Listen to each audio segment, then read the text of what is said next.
Why is it said that NATO's future may depend on countries in Eastern Europe such as Poland, Romania, and the three Baltic states? They all share borders with Russia, and if a conflict erupts between NATO and Russia, they will be on the front lines of the conflict. However, cracks in NATO are already appearing.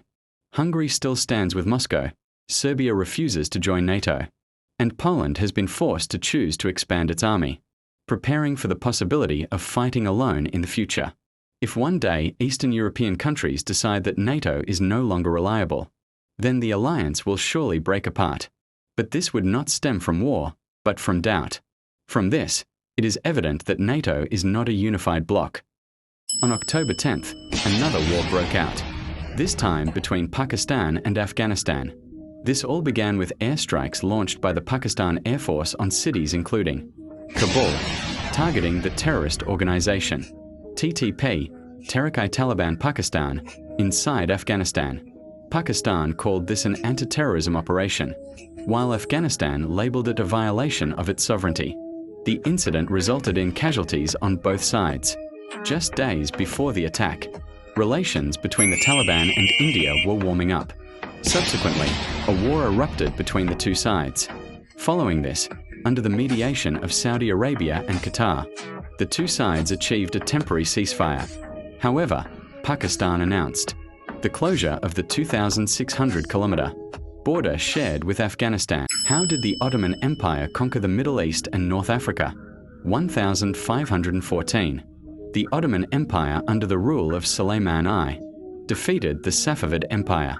1516. Defeated the Mamluk Sultanate, and in the Battle of Marj Dabik, controlled the entire Syrian region. 1517. Captured Cairo and the holy cities of Mecca and Medina. 1519. Naval Admiral Hayreddin Barbarossa conquered Algiers, incorporating Algeria into the Ottoman Empire's territory. 1522. Suleiman I besieged Rhodes. The Knights Hospitaller eventually surrendered. 1566. Suleiman I passed away. Because he led the Ottoman Empire to its peak, he was later honored by future generations as Suleiman the Magnificent.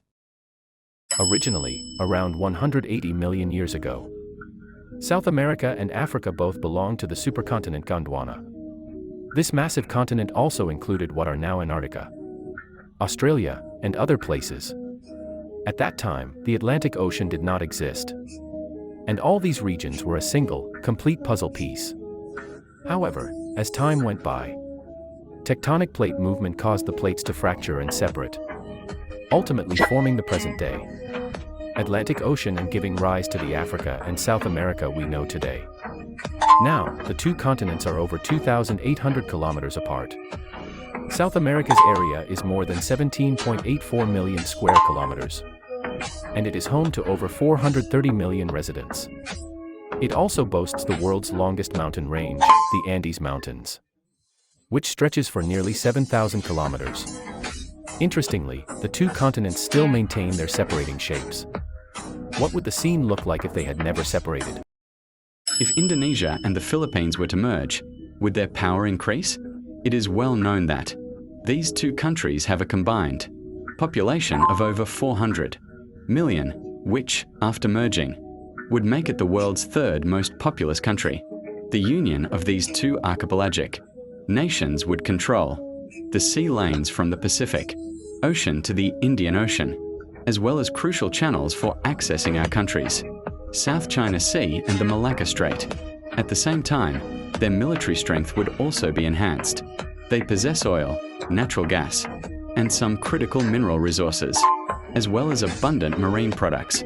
But managing over 17,000 islands, hundreds of languages, and different ethnic groups would make it difficult to avoid chaos. What is your opinion on this?